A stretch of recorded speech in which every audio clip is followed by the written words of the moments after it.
Welcome to John Mark Official. And for today's episode, I am going to tackle the topic exactly that is very related to the topic of inorganic chemistry, and it is all about electrochemical cell. So in this video, I am be dealing with how does this electrochemical cell generate electric current spontaneously. When we say spontaneous, it is a continuous. Electricity may be produced through a chemical change occurring in a solution. The opposite can also happen. A chemical change may be produced by passing electricity in a solution. Both events involve the process of electrochemical changes and the formation of electrochemical cells. Okay? So, who invented the first electric battery? No other than an Italian chemist and a physicist, and his name is Alessandro Volta. He is also known for his discovery of methane, voltage, and a voltmeter.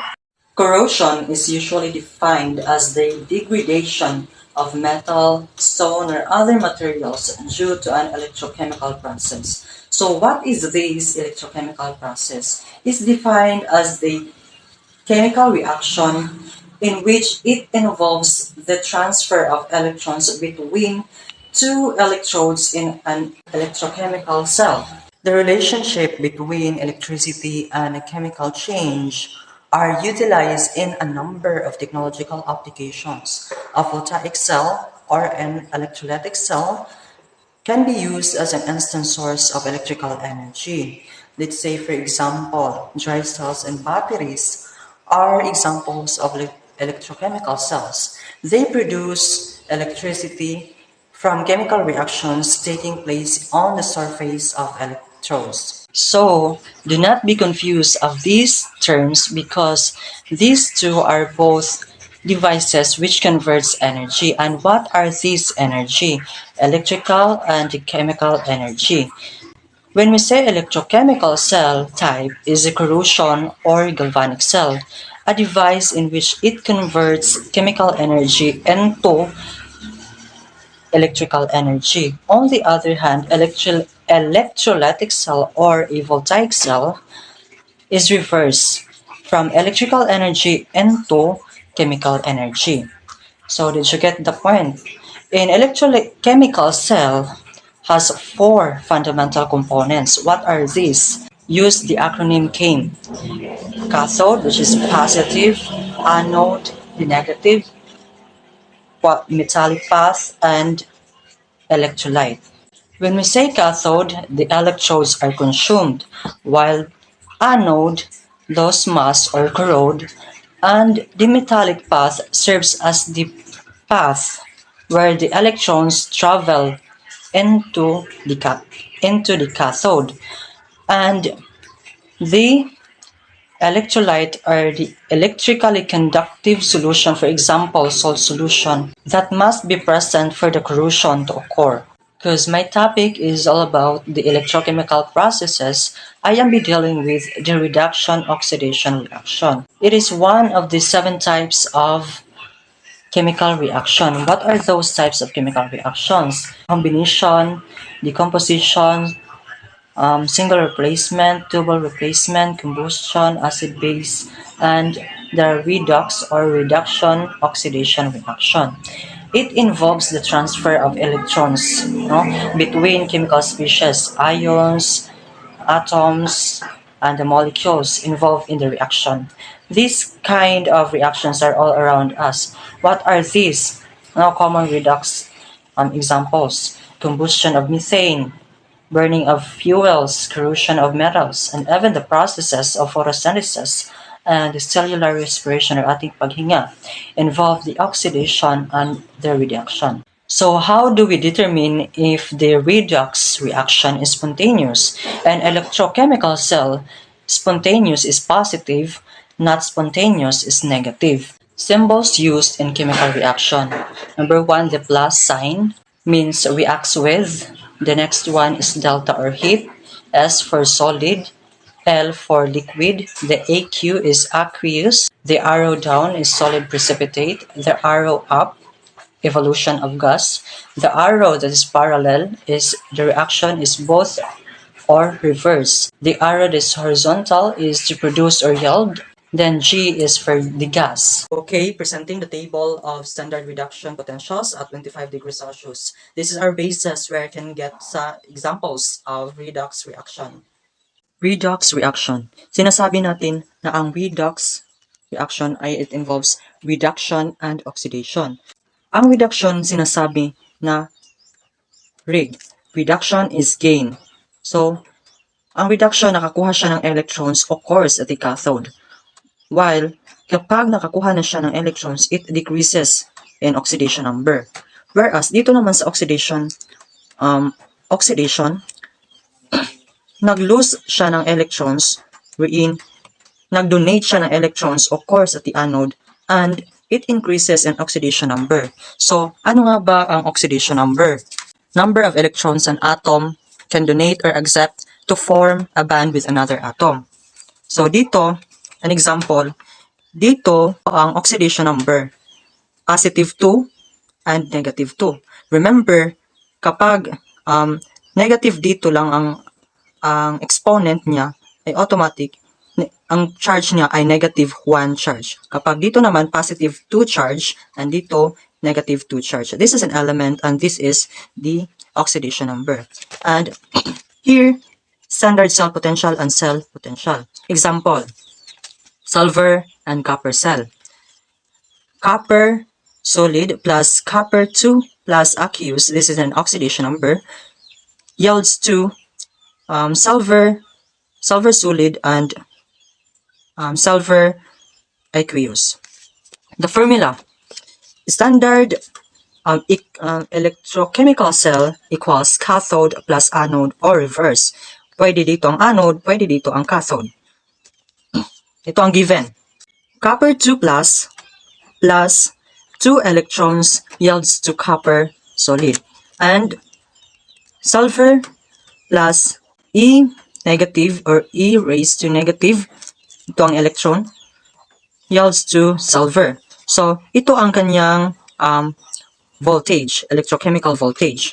Our problem here is, how can we make this chemical reaction into spontaneous reaction? Diba, positively charged. Binanggit ko na yun kanina.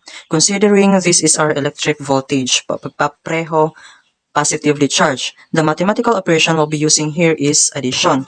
So, if this voltage, we change this into negative 0.80 volts plus 0.34 volts, we come up negative answer. So, we don't want that.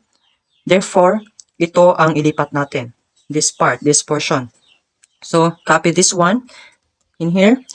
Ag plus E minus yields into sulfur.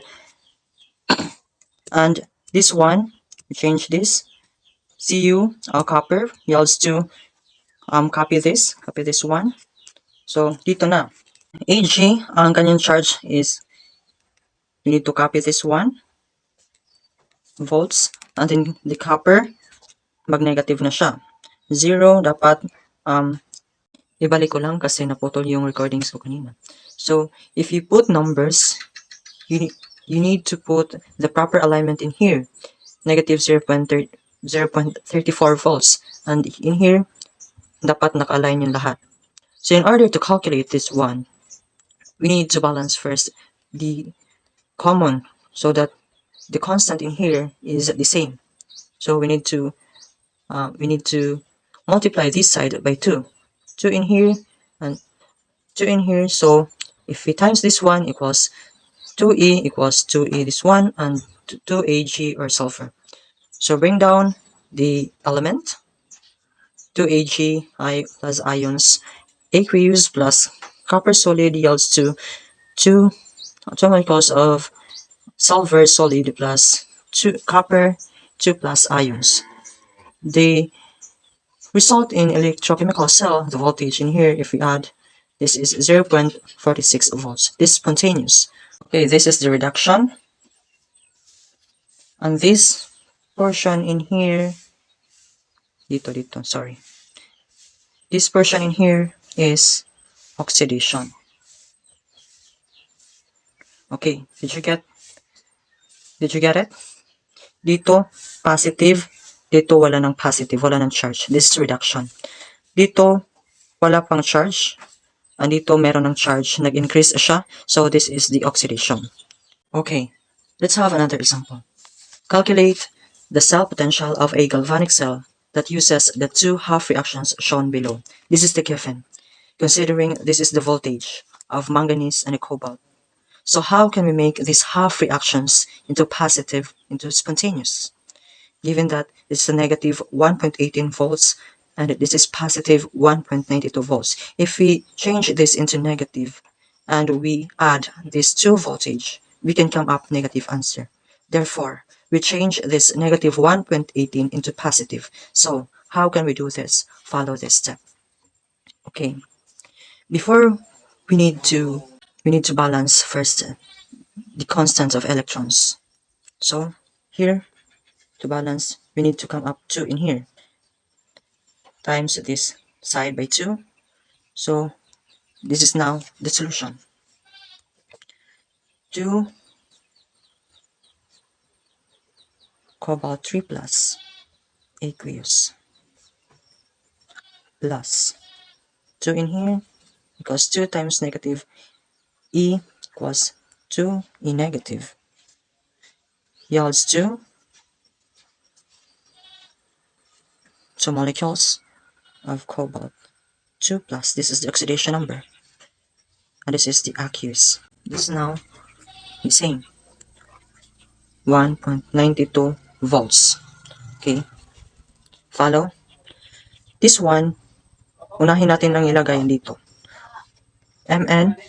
So record here it again kasi ang video natin kanina ay naputol. Okay. Manganese. Bring down. Yields into, copy this portion.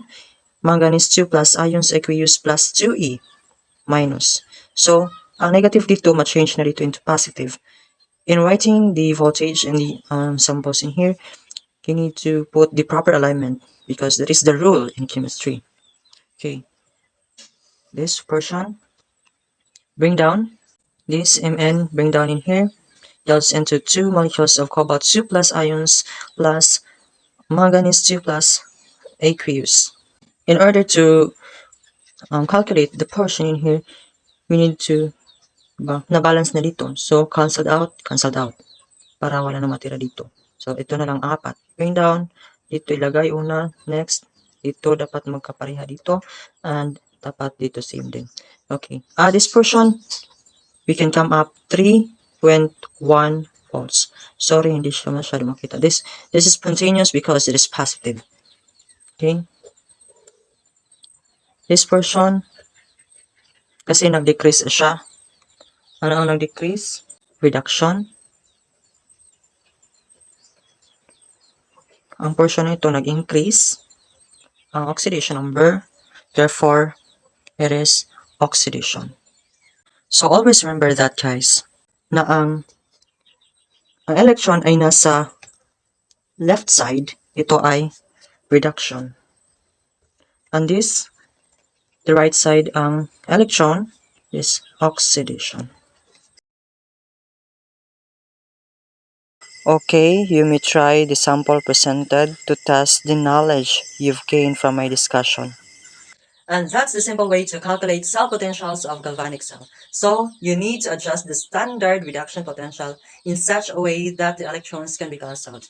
Make sure that's the way it occurs. And when you add the cell potentials, you need to get the positive answer or else zero answer, not negative answer. That's all for today's episode. I hope you learned something new about my discussion.